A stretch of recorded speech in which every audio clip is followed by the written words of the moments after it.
ছয়? এইভাবে মারলে ছয়। এইভাবে মারলে ছয় হয়? ঢাকা। ঢাকার কোন প্লেয়ারকে সবথেকে বেশি ভালো লাগে?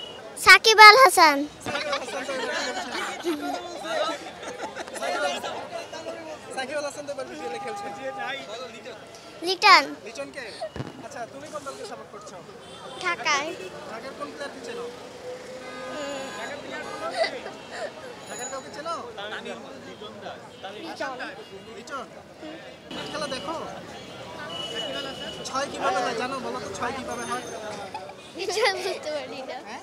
এইভাবে মারলে এইভাবে কিভাবে মারলে ছয়? এইভাবে মারলে ছয়। কিভাবে মারলে ছয় হয়? ছয় বল কোথায় গিয়ে পড়লে ছয় হয় জানো? বাউন্ডারির বাইরে। কিভাবে মারে তুমি আরেকবার দেখাও তো? এইভাবে। ছয় কি উপর দিয়ে মারলে হয় না নাকি নিচ দিয়ে? উপর দিয়ে উপর দিয়ে। আর ফোর কখন? নিচের দিকে। নিচে দিয়ে গেলে? তুমি কোন দলের সাপোর্ট? ঢাকা। ঢাকা? ঢাকার কোন প্লেয়ারকে তোমার সবথেকে বেশি ভালো লাগে? মুস্তাফিজ। মুস্তাফিজকে? বাবা তুমি কোন দলের সাপোর্টার? বরিশাল। বরিশাল? সবাই তো ঢাকা, তুমি কেন বরিশাল? বরিশালে কেন?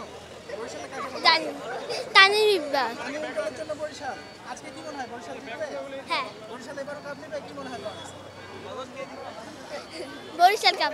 বরিশাল কাপ নেবে? ক্রিকেট খেলা দেখো? হ্যাঁ, ক্রিকেট খেলতে পারো? খেলছো কখনো? হ্যাঁ।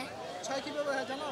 একটা ছয় দেখো তো কিভাবে ছয় মারতে উপর হয়? দিয়ে মারে। কিভাবে মারতে হয়? এরকম করে এভাবে মারলে আর ফোর কিভাবে মারতে হয়? নিচের দিয়ে নিচে কিভাবে মারতে হয়? এরকম করে। বল দিতে পারো? হ্যাঁ, না এরকম করে বলো। এরকম করে বল